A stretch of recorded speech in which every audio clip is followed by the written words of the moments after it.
Assalamualaikum warahmatullahi wabarakatuh. Perkenalkan kami dari kelompok 4A di sini akan menjelaskan mengenai bimbingan karir atau jabatan. Adapun anggota dari kelompok 4, yang pertama ada Ayu Listiani, yang kedua ada saya sendiri Nur Alimat Hakiyah, yang ketiga ada Wanda Ningrum Solehah, dan yang terakhir ada Teja Jakiyah Daweja. Adapun untuk pokok pembahasan pada materi bimbingan karir atau jabatan ada 5. Yang pertama, pengertian bimbingan karir atau jabatan. Yang kedua, tujuan bimbingan karir atau jabatan. Yang ketiga, metode bimbingan karir atau jabatan. Yang keempat, materi bimbingan karir atau jabatan. Dan yang kelima, langkah-langkah pelaksanaan bimbingan karir atau jabatan. Berikut ini akan dijelaskan mengenai pengertian dari bimbingan karir yang didapatkan dari buku ataupun pendapat para ahli. Pada tahun 2005, Winkel mengungkapkan bahwa bimbingan karir ini adalah bimbingan dalam mempersiapkan diri menghadapi dunia kerja. Kemudian adapun Marsudi dalam bukunya yang diterbitkan pada tahun 2003, halaman 113, beliau mengungkapkan bahwasannya bimbingan karir ini adalah suatu perangkat, lebih tepatnya suatu program yang sistematik, proses, teknik, atau layanan yang dimaksudkan untuk membantu individu memahami dan berbuat atas dasar pengenalan diri dan juga pengenalan kesempatan-kesempatan dalam pekerjaan. Kemudian pada tahun 1976, dalam bukunya Hare and Kramer ini mengungkapkan bahwasannya bimbingan karir ini diartikan sebagai proses untuk membantu dan memilih pekerjaan, mempersiapkan, kemudian memasuki dan memperoleh kemajuan di dalamnya. Kalau untuk pengertian mendetailnya lagi, pada tahun 1990, Nata Wijaya itu pada halaman 1 beliau menjelaskan bahwasannya bimbingan karir ini adalah suatu proses untuk membantu seseorang untuk mengerti dan menerima gambaran tentang diri pribadinya dan gambaran tentang dunia kerja di luar dirinya. Kemudian yang selanjutnya yaitu Muhammad Surya pada tahun 1988, beliau menjelaskan bahwasannya bimbingan karir ini merupakan salah satu jenis usaha untuk membantu individu dalam memecahkan suatu masalah karir, yang mana di dalamnya yaitu ada proses untuk memperoleh penyesuaian diri sebaik-baiknya dalam memperoleh perwujudan diri dalam perjalanan hidupnya. Seperti itu.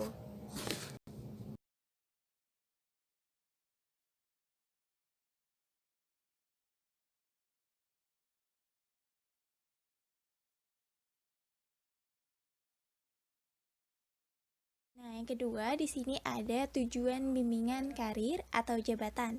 Nah, menurut Soekardi, tujuan bimbingan karir di sekolah itu untuk membantu siswa dalam memahami dan lingkungannya dalam mengambil keputusan, merencanakan dan pengarahan kegiatan-kegiatan yang menuju pada karir dan cara hidup yang akan memberikan rasa kepuasan karena sesuai, serasi, dan seimbang dengan dirinya dan lingkungannya. Nah, yang kedua, ada menurut Peters dan Setzer. Nah, tujuan bimbingan karir adalah membantu siswa dengan cara yang sistematis dan terlibat dalam perkembangan karir. Nah, guru pembimbing hendaknya dapat membantu siswa merencanakan karirnya sesuai dengan kemampuan, bakat, dan minat yang dimilikinya. Yang ketiga ada menurut Ponpon Syarif Arifin dalam Aryatmi Siswo Harjono. Nah, menurut beliau tujuan bimbingan karir adalah untuk membantu anak dalam mengembangkan dirinya secara optimal sehingga dapat merencanakan pencapaian pekerjaan sebagai landasan karirnya yang sesuai dengan kemampuannya. Nah, yang terakhir menurut Moh Surya. Menurutnya, tujuan bimbingan karir adalah membantu individu memperoleh kompetensi yang diperlukan agar dapat menentukan perjalanan hidupnya dan mengembangkan karir ke arah yang dipilihnya secara optimal. Ya, terima kasih. Saya Nur Alimat Hakiah akan menjelaskan mengenai metode bimbingan karir atau jabatan. Nah, menurut Herianto Subari terdapat 5 macam metode bimbingan karir, yaitu yang pertama metode psikodinamik dari Anero, di mana teori ini membahas tentang hubungan antara pengalaman dengan sikap, kemampuan, minat, dan faktor kepribadian lainnya yang ada pengaruhnya terhadap pemilihan pekerjaan atau jabatan seseorang. Metode ini terbagi menjadi 5 bagian. Yang pertama, hipotesis tentang hubungan pengalaman yang lalu dengan pemilihan jabatan. Yang kedua, hubungan pola-pola pengalaman pada masa bayi dan kanak-kanak dengan sikap orang tua. Yang ketiga, hubungan sikap-sikap orang tua dengan kebutuhan rasa puas pada diri anak. Yang keempat, cara mengasuh dan pola perilaku orang tua terhadap anaknya. Dan yang terakhir, pantulan pengalaman yang lalu dalam pemilihan pekerjaan. Nah, sehubungan dengan hal ini, Anero membagi pekerjaan-pekerjaan menjadi 8 kelompok. Yang pertama, pelayanan atau pemberi layanan. Yang kedua, usaha atau dagang. Yang ketiga, organisasi. Yang keempat, teknologi. Yang kelima, pekerjaan lapangan. Yang keenam, pengetahuan. Yang ketujuh, kebudayaan. Dan yang terakhir, kesenian dan pertunjukan. Nah, yang kedua adalah metode behavioral Blau, di mana metode ini merupakan suatu metode di mana seseorang memilih dan memasuki suatu pekerjaan tertentu berbeda dengan yang lainnya. Nah, perbedaan ini dipengaruhi oleh beberapa faktor penunjang dan penghambat yang ada bersama lamanya proses pekerjaan itu sendiri, di mana seperti pengalaman sosial, interaksi dengan orang lain, bakat, minat, aspirasi orang tua, kondisi dan lingkungan kerja, kelas sosial ekonomi orang tua. Itulah hal yang mempengaruhi keputusan dalam pemilihan pekerjaan. Lalu untuk yang ketiga adalah metode kognitif dari Ginsberg dan Super yang dikembangkan oleh Holland. Nah, Holland ini mempunyai suatu pendekatan yang lebih komprehensif dengan mengintegrasikan pengetahuan yang telah ada pada dasarnya. Teori ini menganggap bahwa suatu pemilihan jabatan adalah hasil dari interaksi antara hereditas dengan segala pengaruh kebudayaan serta suasana. Nah, tentu saja ya, suasana pekerjaan ini akan mempengaruhi pekerjaan yang akan kita laksanakan atau yang akan kita kerjakan. Tuh. Lalu untuk yang keempat ada metode transendental yang dikembangkan oleh Super. Nah, konsep Super dalam perkembangan jabatan itu sehubungan dengan kematangan bekerja dan pentingnya konsep diri. Adapun untuk konsep umumnya, ada pola-pola kemampuan pekerjaan, pola identifikasi dan peranan model yang didapat, kontinuitas penyesuaian, tingkatan-tingkatan kehidupan, pola karir, perkembangan dapat dibimbing, pengembangan hasil interaksi, dinamika pola karir, kemampuan kerja, perbedaan individu, status, dan peranan kepuasan terhadap pekerjaan dan tugas, dan yang terakhir, pekerjaan sebagai pandangan hidup. Nah, masuk ke metode yang terakhir atau metode yang kelima, yaitu metode developmental career counseling. Ini dari Tiedemann. Nah, menurut metode ini, memilih pekerjaan dan karir harus dipandang dari bagian perkembangan pekerjaan dan proses pengambilan keputusan di dalam perkembangan pekerjaan itu sendiri. Nah, untuk keputusan dan perkembangan pekerjaan menjadi 2 periode, yakni periode antisipasi dan periode implementasi atau penyesuaian. Lalu untuk keputusan-keputusan yang saling tergantung satu sama lain dan perkembangan pekerjaan ini ditinjau menurut artinya.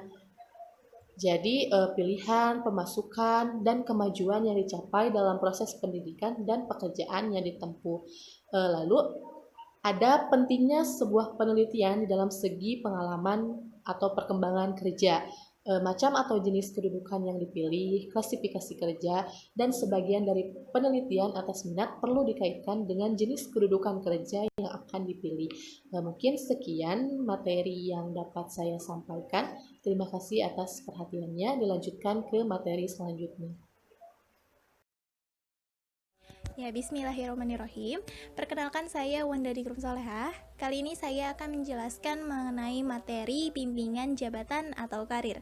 Jabatan atau karir yang kita ketahui saat ini menjadi suatu hal yang penting, di mana dengan itu kita akan diakui dan juga dihargai.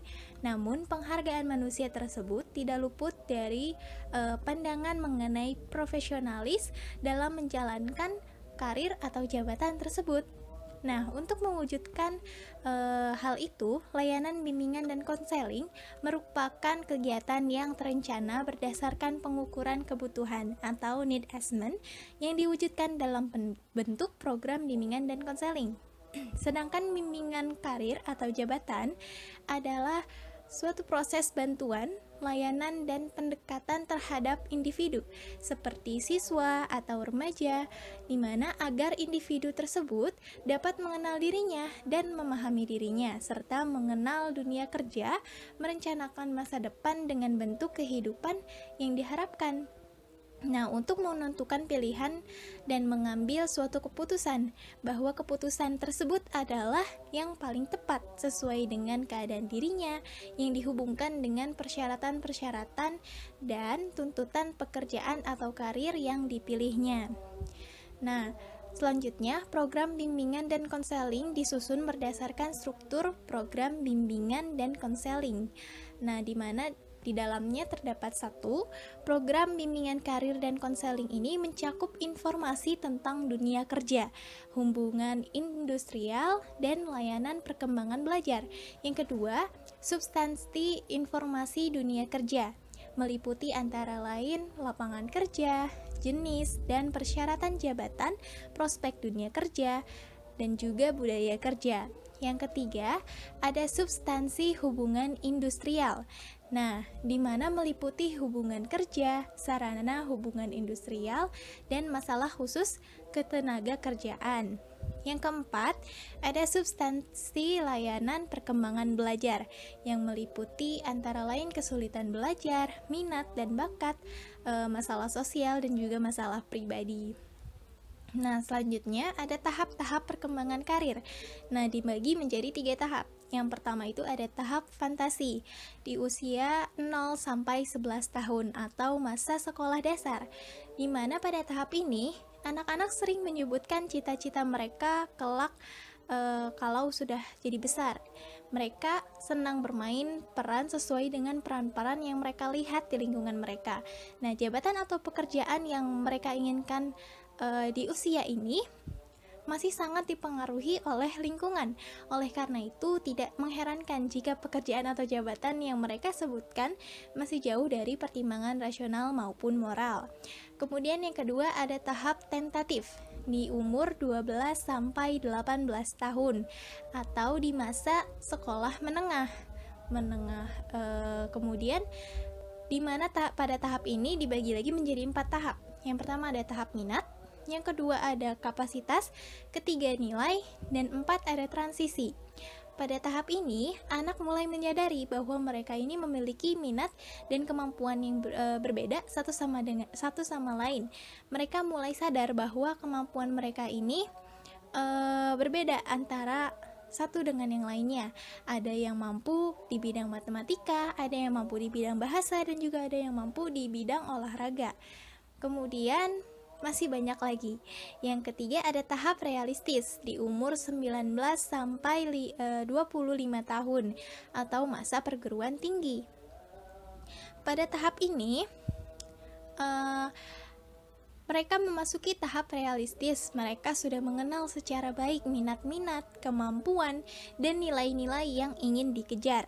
Lebih lagi, mereka juga sudah menyadari berbagai bidang pekerjaan dengan segala konsekuensi dan tuntutan masing-masing. Oleh karena itu, pada tahap realistis, seorang remaja sudah mampu membuat perencanaan karir secara lebih rasional dan objektif. Dalam buku revisinya, Ginsberg menegaskan bahwa proses pilihan karir itu terjadi sepanjang hidup manusia, bahwa suatu ketika dimungkinkan orang berubah pikiran. Hal ini berarti bahwa pilihan karir tidaklah terjadi sekali dalam hidup manusia. Di samping itu, Ginsberg juga menyadari bahwa faktor peluang atau kesempatan menegang peraturan yang sangat penting. Nah, meskipun seseorang remaja sudah menentukan pilihan karirnya berdasarkan minat, bakat, dan nilai yang ia yakini, kalau peluang kesempatan untuk bekerja tertutup karena tidak ada lowongan, karir yang dicita-citakan tidak bisa terwujud. Nah, tokoh lain yang banyak membahas masalah perkembangan karir itu adalah Donald Super. Nah, ia banyak menulis buku yang berkaitan dengan pengembangan karir. Di antaranya ada The Psychology of Career dan Career and Life Development. Menurut Donald Super, perkembangan karir manusia dapat dibagi menjadi 5 fase. Yang pertama ada fase pengembangan, meliputi masa kecil sampai usia umur 15 tahun. Dalam fase ini, anak mengembangkan bakat-bakat, minat, kebutuhan, dan potensi yang akhirnya dipadukan dalam struktur konsep diri. Yang kedua ada fase eksplorasi, di mana antara umur 16 sampai 24 tahun, yaitu remaja mulai memikirkan beberapa alternatif pekerjaan, tetapi belum mengambil keputusan yang mengikat. Yang ketiga ada fase pemantapan, antara umur 25 sampai 44 tahun. Nah, pada fase ini, remaja sudah memilih karir tertentu dan mendapatkan berbagai pengalaman positif maupun negatif dari pekerjaannya. Dengan pengalaman yang diperoleh, ia bisa menentukan apakah ia akan terus dalam karir yang ia jalani sekarang atau berubah haluan. Yang keempat ada fase pembinaan antara umur 44 sampai 65 tahun. Saat seorang sudah mulai mantap dengan pekerjaannya dan memeliharanya agar ia bertekun sampai akhir. Yang terakhir yaitu fase kemunduran, di mana masa ini sesudah pensiun atau melepas jabatan tertentu. Nah, dalam fase ini orang membebaskan diri dari pekerjaan yang formal. Pemaparan dua tokoh tersebut yaitu Ginsberg dan Donald Super memberikan petunjuk yang jelas kepada kita bahwa karir adalah permasalahan sepanjang hidup. Ada pepatah mengatakan bahwa karir itu merupakan persoalan sejak lahir sampai mati. Mungkin sekian dari saya serahkan ke materi selanjutnya. Terima kasih. Baiklah, materi terakhir akan disampaikan oleh saya, Teja Zakia Darojah, mengenai langkah-langkah bimbingan karir dan jabatan.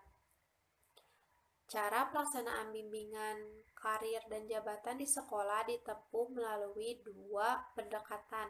Yang pertama, pendekatan individual, yang kedua, pendekatan kelompok.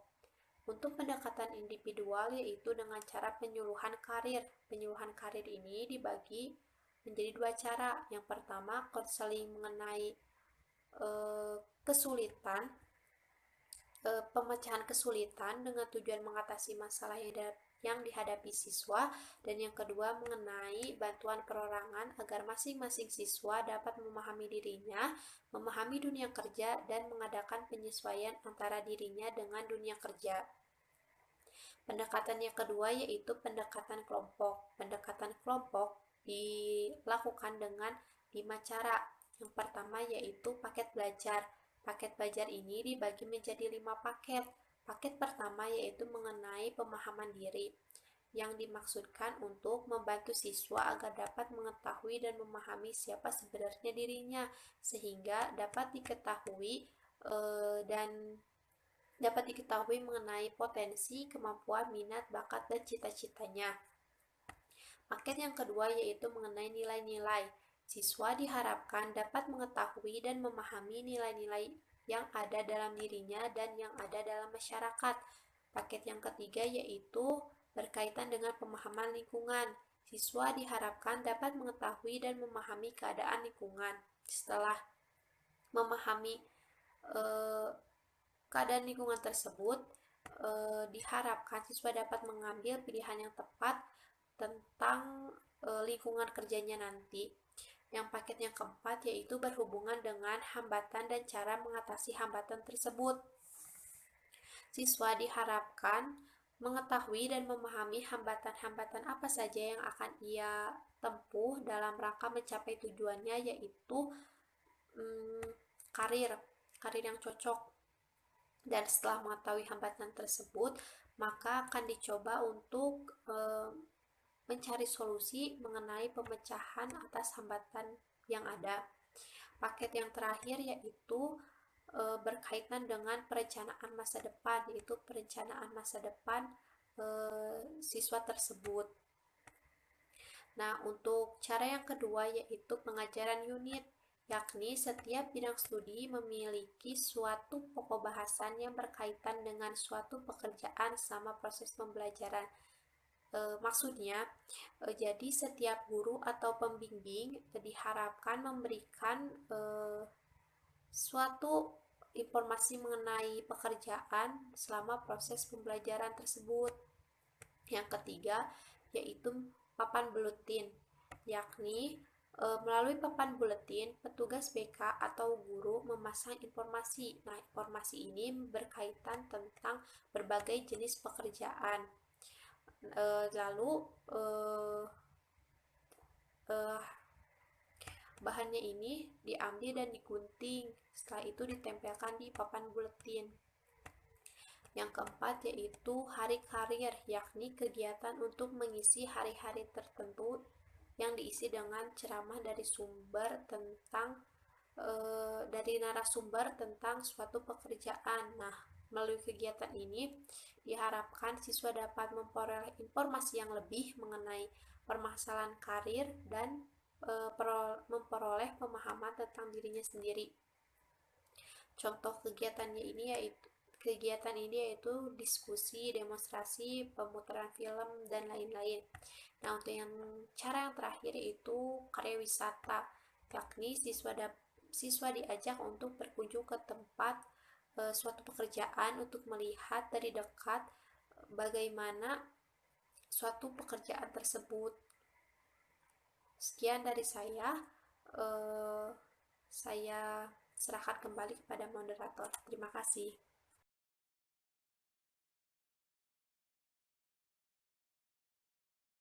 Sekian materi yang dapat kelompok kami sampaikan. Terima kasih atas perhatiannya dan mohon maaf atas segala kesalahannya. Wassalamualaikum warahmatullahi wabarakatuh.